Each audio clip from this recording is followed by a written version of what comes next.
Hello and welcome everyone, I'm Madals and today I have got game number 1 of a best of 1. It's just a nice little bit of fun between a Protoss and a Zerg, which actually means that I've now represented every race for the last 3 days, I do believe, which is a winner. God, I'm happy. That makes me feel really good. I've done a TVP, a ZVT, and now a PvZ. So I've done all of the matches apart from mirror matches, which, yeah. Just saying, that's some good representation. Something for everyone, I hope. Now, let me introduce these two. Down in the bottom left position, he is the captain of EG. It is none other than iNcontroL. And his opponent in the top right is a Zerg, who I have no idea who it is. It is a barcode. I really wish you could scan the barcodes just to have a clue of who it was. That would always be good to see. But this should be quite an epic game. I'm really looking forward to it. And it's on Derelict Watcher, which is quite an interesting map. Some of the architecture of this map does lead to some cool things. Like, for example, this third, which you can get dropped very easily, but can't be assaulted by ground too quick. The fourth base as well. Taking a fourth on this map is pretty ridiculous because, well, it's all the way over here and that's a long way away, and then you've got the movements and you get warpins coming down from this side while simultaneously getting pushed in towards the third, and it's just that's the only word I can use to describe it. It doesn't sit comfortably. Let's say that much. Now, we do see the pylons on the low ground for iNcontroL, so he's probably going for one of them Forge Fast expansions, maybe even Nexus first. I don't think he'll be a Nexus first though, because the ramp is quite wide and he's playing up against someone who is just a barcode. So, unless he knows who the barcode is, which is possible, because it's worth noting that neither of these two... Oh no, they did good luck, have fun. I thought they didn't. I missed that a little bit, so... Oh well. Looks like it is going to be a Nexus first. This is really brave. Really brave, because what this means is he's so susceptible to early ling pressure. Luckily, the spawning pool is quite light. Did iNcontroL scout into the main base yet? So he knows the timing of that spawning pool. So that could have perhaps been an indicator that, okay, well, I guess I'm okay doing this. It's probably safe to get this Nexus down. He's not going to try and kill me as of yet. But I know, I'm still always very cautious, but that's because I play Zerg quite a bit, that I'm always very cautious when I do anything, because I'm just like, are they going to try and kill me? Now, we've got the third being taken first, because apparently a probe is a scary thing to try and deal with, but iNcontroL may now be thinking, hang on a second, what's happening here? Two Zerglings will be able to force this first probe back though. The Overlord Scout hasn't come in yet as well, so this is actually quite interesting because without scouting, if it's a Forge Fast expansion or a Gateway expand, this third could potentially be a very massive misplay. Because if it was a Gateway expand coming down, up against quick 3 hatch play, it can be very disastrous. Obviously, against a Forge Fast expansion, you want to be securing up this third before the 4-minute mark, as we're seeing now. But if it was, say, a Gateway expand, that's really not what you want. You want to be getting 2 hatches plus a gas a lot sooner, just to be able to deal with that early aggression that will probably be coming either in the form of 3 gates and some tech, or a 4-gate pressure with the mothership core. So we do now see though the confirmation coming in that this is basically the timings of everything coming down. The wall-off's not complete, but nothing too much to worry about. The Overlord just chilling up here. Could sacrifice itself in a little bit, but of course the tech is delayed when you go for a Forge Fast expand, especially in Nexus first. The Cybercore only now just getting begun. Meanwhile, the third base is up, the natural about half done. The drone count should start skyrocketing fairly quickly with the additional queen getting started. We'll be interested to see if a third queen gets started from the main, just so it can come down towards this natural a little bit quicker, just so the injects come down, trying to get that nice little economic lead, get a couple more production cycles through, because that would be obviously a really good thing to try and get going on. iNcontroL here, he's just sitting there with the 2 gases up, nothing too crazy as of yet. Third hatch about to finish. We don't have an additional queen starting yet. The injects are pretty much hitting the money so far, all looking good. The injector already comes down to the third there. Drones transferring. Now, the reason you get a drone transfer is just because the third was taken before the natural. So that just simply means that these drones will rally to the main rather than to the third base, because obviously that'd be a bit crazy doing that. So all looking fairly good. We've got the mothership core coming out as well. Interestingly, for iNcontroL, making the mothership core the natural rather than the main, which is saturated, which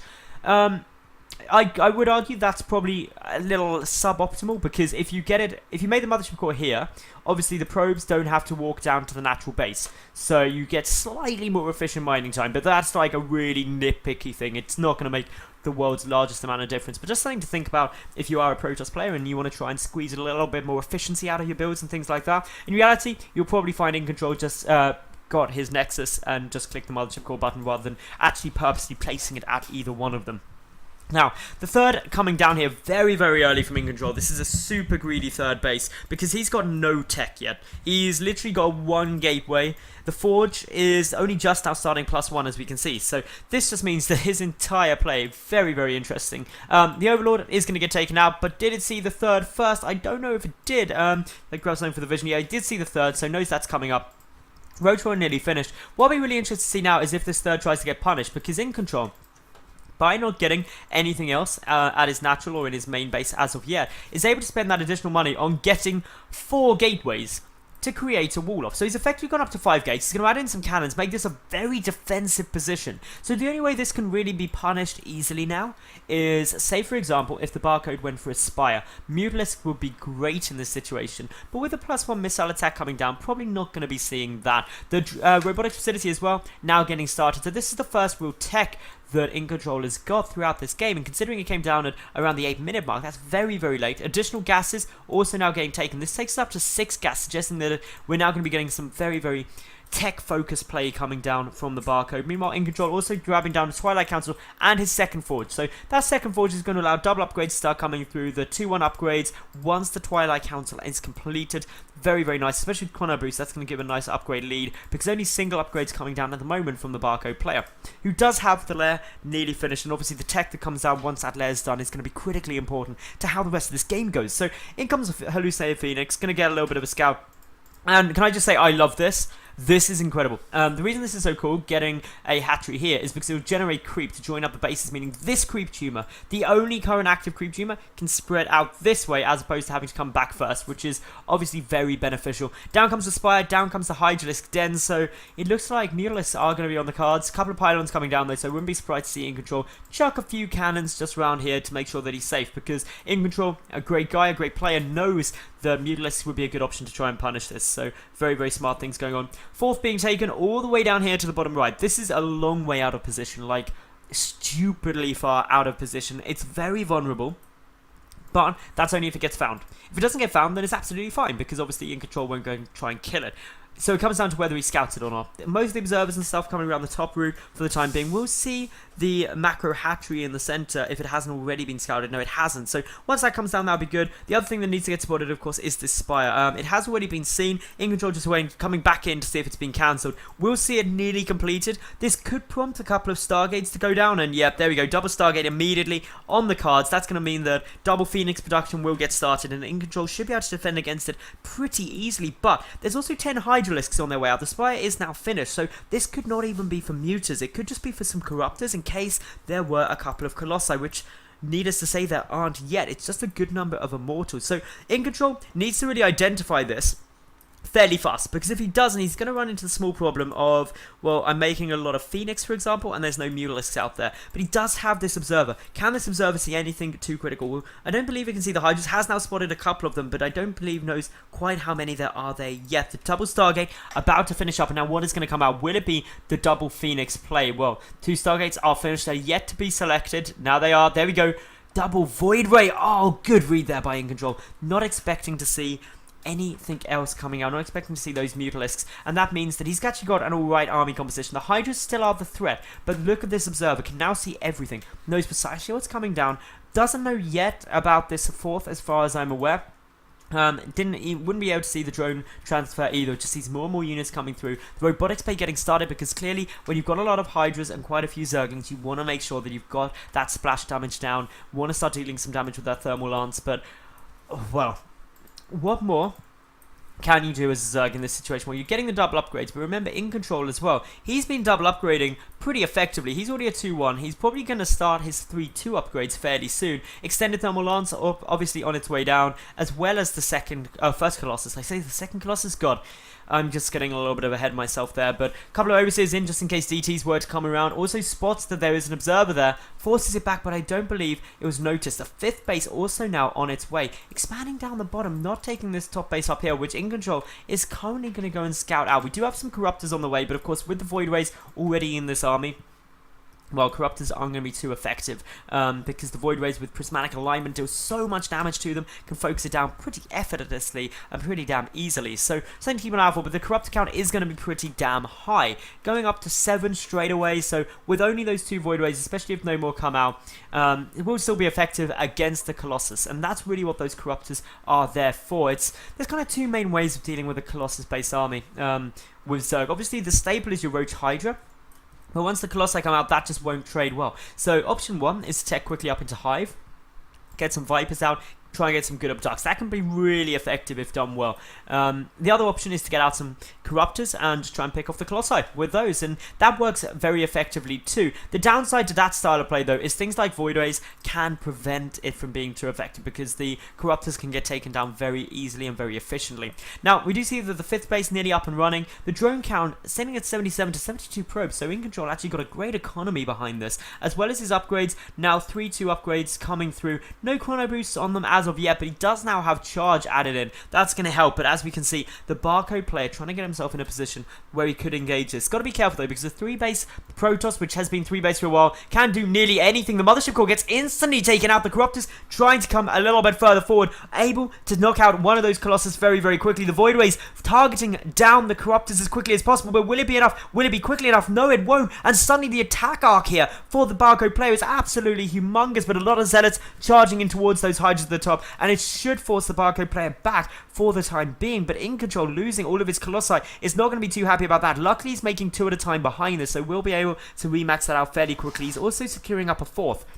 If he gets that 4th, he's going to be in a very comfortable spot. A couple more Hydras getting taken out, but a big wave of units coming through. 9 Hydras, 5 more Roaches, and this could lead to another push very, very quickly if the barcode player can get enough units out in time. A couple more Corruptors being added into the mix because, of course, with this double Colossus production, you're always going to be a little bit scared about how quickly that get back up. And with chrono boosts, well, we could be up to 4 Colossi near instantly again. Add in the fact that the Templar Archives is also coming down. It's good times, but this is going to be a dangerous push. There's not many Corruptors in with this army. There's actually only the 1, and now there will be 4 Colossi. I think just 1 pops out, but the rally point not set. iNcontroL needs to know that rally point is not set, because if he doesn't get that over there, he's going to be in some problems. His army now getting a little bit caught out of position. Great attack arc now, and the 2 Colossi being forced back. There's 2 more up in the natural, but they're not getting involved in the fight as of yet. This is meaning suboptimal damage being done. iNcontroL realizes though, pulls these forward, but has he pulled them a bit late? The Void Rays all getting taken down. The Colossi taking a lot of damage here, and with no gateway support, they are just free to get severely attacked. 10 more Corruptors coming down. That could have gone a lot better for iNcontroL if he had noticed that 2 of his Colossi weren't actually engaging in the fight and had got them going earlier, because then that could have been engaged very efficiently. So good little trade there for the barcode Zerg. We can see that in terms of resources lost, he's only lost to about, well, 1,200 more resources than that of his opponent. Not bad, especially considering the fact that he's up on 5 bases, but Zealots are about to come and try and stop that. See the creep moving in, but iNcontroL just going to charge straight forward, and it's going to be very difficult to try and save this hatch now. A couple of drones will go down. The hatch could get saved if the Zealots don't actually go for the hatchery and instead just come and wander down here, because that's buying time to get these units up. We do, of course, have the muscular augments and roach speed upgrade completed, but not the range. And it looks like by just not focusing the hatch down, iNcontroL is not going to be able to take out the 5th, but does see that all of the army got pulled down. No real response to that. Also, with the 5th down and a couple of drones getting taken out, iNcontroL has taken the worker lead, 82 to 72, plus he's got this 4th up, so he's got a great economy. That's really allowing him to get anything he wants. Getting a couple more Immortals out, because he is sitting quite comfortably up those 3 Colossi, and wants to make sure that any kind of tech switch, say, into Ultralisks wouldn't be too effective, which is something that quite a few Zerg players sometimes like to do. We do have the High Templar coming through. Storm is not researched though, so that's purely for Archons for the time being, but the Observer now getting a good look at everything that is here. The Sentry count is actually at 0. Prismatic Alignment now being activated. The Colossi need to get focused by these Corruptors, dealing quite a good job. The Hydras, the Roaches trying to pick through everything else. The final Colossus is about to fall, but the Void Ray is still up. A lot of these Immortals getting taken down, but the Roach Hydra Force, now without the real concern of having to deal with those Colossi, is able to clean up most of this army. And the effective thing that the barcode Zerg is doing is always engaging always keeping iNcontroL's army quite low. 16 more Hydras, more Roaches coming through. A Zeta warp in though, dealing a good amount of damage here down to the 5th base. Are we going to see a defense of that? It looks like yes, we will. We've got a couple more Colossi trying to come out here. Another big wave of Gateway Warpins needs to come down soon for iNcontroL if he wants to have support for it. Maybe getting a couple of Archons. Yep, 3 Archons will be coming down from those 6 High Templar. Good number of Spines are here for the time being. With the Hydralisks, should be able to deal with these Zealots fairly easily. The Hydras, of course, sitting there with the 2-2 upgrades. 3-3 still hasn't started, and that's because the Hive has never been started. A little bit of a slip up there, to be honest. The Hive would be nice at the moment. And the 4th for iNcontroL is really his lifeline. It's giving him such a great economy that he's able to just keep trading quite not really cost ineffectively, but cost equally. And obviously that favors a Zerg player if you trade on an equal basis, just because they can resupply a little bit quicker. But massive warp-ins now, a lot of charge lots, a lot of Archons there. 5 more gateways as well being added into this. That's going to take the gateway count to something ridiculous. That's actually going to take it up to 13 gates. That's fairly huge and is going to be very, very nice. Hive, of course, now is on its way through. The 4th base still looking quite nice. Observer placement for iNcontroL, really solid as well. He's keeping a good eye on anything that could be coming, keeping his army a little bit safer, back a little bit further. 2 more Archons ready to be made up there. Unfortunately, these 2 were separated by a cliff, always sad to see. But yeah, they will come together and make another Archon. Sonic Storm as well on its way through. These additional gateways just finishing up, going to be made into warp gates any second now, I have no doubt of that. And yeah, this now means a lot of production, but also we've got a maxed out Zerg pretty much making its way across. There comes the warp gates. He's going to need another big wave of warp-ins. iNcontroL can afford quite a few Zealots, but that's really all because his gas is a bit low. In come the Archons now. There's a couple of High Templar at the back though, not getting involved in this fight. This is not looking good for iNcontroL because this attack arc is just absolutely beautiful. The Colossi at the back though are still staying up. That's quite important. The Corruptors trying to deal with this as quickly as possible. With the gateway support now melted, and with these Colossi going down, there is still a very, very sizable force remaining down on the ground. The Zealot Warpin is probably going to be able to clean up most of this as long as it trades well, because remember, iNcontroL is sending the 3-2 upgrades up against 2-2. But well, again, another trade for iNcontroL that is exactly equal. He is mined out at his main, his natural base getting very, very low. So he can't keep trading like this forever, especially when he's never able to reach that critical mass of units. And if we take a look, reinforcements now streaming across the map, and this is where the barcode could take a solid lead, because these 2 Colossi only just now getting restarted back up. They're going to take quite a while, even with those chrono boosts, and there's still a number of Corruptors there. 6 Corruptors up against 2 Colossi, not going to do too well. No Voidways to deal with those Corruptors either. And in forward now comes the barcode player. There are quite a few storms available though, and this is where stormy weather could ruin the day. Some good storms hitting down on pretty much everything, trying to split the units as best as possible. The High Templar getting taken out very, very quickly. The Roaches soaking up most of the damage. The Hydralisks unfortunately did go down, but there's just so many Roaches here trying to push through, trying to do as much damage as possible, but unfortunately a very, very tight choke here. 1 Colossus does come out, but the Corruptors trying to make very short work of that. It does fall. iNcontroL looking to be in a lot of problems. More units streaming across the map still. A small Zeta counterattack going to try and head down towards the 4th, but remember, there's a couple of Spine Crawlers there too. That should make it an easy-ish defense of that. And iNcontroL now losing his production capabilities. If he loses these 2 robotic facilities, it pretty much will be GG there, if it's not already. The last stand of these Zealots. They're trying to make their way through here, but unfortunately they're getting taken out by these Spines. Not looking too comfortable. Back in the main, of course, we've got more units coming across. These Zealots slowly getting taken out. 2 do survive, but just with a very bare minimal amount of health. And really all of the attention is just here now, trying to pick off anything that's coming in. These Archons were desperately trying to morph, but just won't be able to make it in time. 1, maybe 2 will get up, but the Roaches can make very, very short work of them with some good focus fire. More units coming across, and I think iNcontroL is unfortunately going to have no choice but to GG now. He's losing all of his production. He doesn't really have anything coming out other than a couple of High Templar, and the Zerg player is now 50 supply ahead. But critically, if we look at the army supply, it's 108 to 29. That is a massive lead. Most of these gateways have now been depowered. A couple more trying desperately to get made at the top. iNcontroL, very, very valiant in his attempt to try and salvage this game, because he's done good damage down to the 4th. He's picked off a huge number of workers, 27 killed, and about to take out the mining base. If he's somehow able to take out this army, he still has a mining base. That could be his saving grace, but look at just the sheer number of units coming out. The Dark Shrine is such an intelligent decision, because it means that obviously if there aren't some Overseers, he can get some cheap damage done fairly quickly. But now with 3 Overseers morphing, Just playing things on the safe route. Long distance mining from another mineral patch there. But look at this move forward now. The inevitable swarm pushing in, crushing through the third base. Just trying to take out pretty much everything. But the fourth has now died. That means that the income suddenly for the barcode player is going to be next to nothing. Does have a decent gas income, but it's the minerals, only mining 300 a minute. Not too good when iNcontroL is mining triple that up at this top base. Definitely looking really solid. But does iNcontroL have an answer to this army as of yet? Well, a lot of charge lots, a lot of high Templar, and a lot of cannons. Maybe he can salvage this, but this Zerg army, there's no other way around it. It is very, very scary. There's a lot of stuff. And with the Overseers here, even the DTs probably won't be able to salvage the situation. A good number of cannons, though, a good number of warp gates. But it's purely gateway units. A couple of DTs warping in. But as soon as the Overseers are seeing the Storms have got to be good, and they are good. They're dealing so much damage. This is exactly what iNcontroL needs to deal as much damage as possible with these Storms. The Zealots trying to push through, but I unfortunately don't now think it'll be enough because iNcontroL, his final mining base is starting to get annihilated, and there is the GG. And the barcode player will be able to become victorious. But that was a pretty epic game, 28 minutes of it. I hope you loved it. If you did like the video, leave a cool comment and of course subscribe. I get new games up daily and I'd hate for you to miss one. So you should definitely subscribe to see them all. Thank you very much for watching. I'm Madals. Bye for now.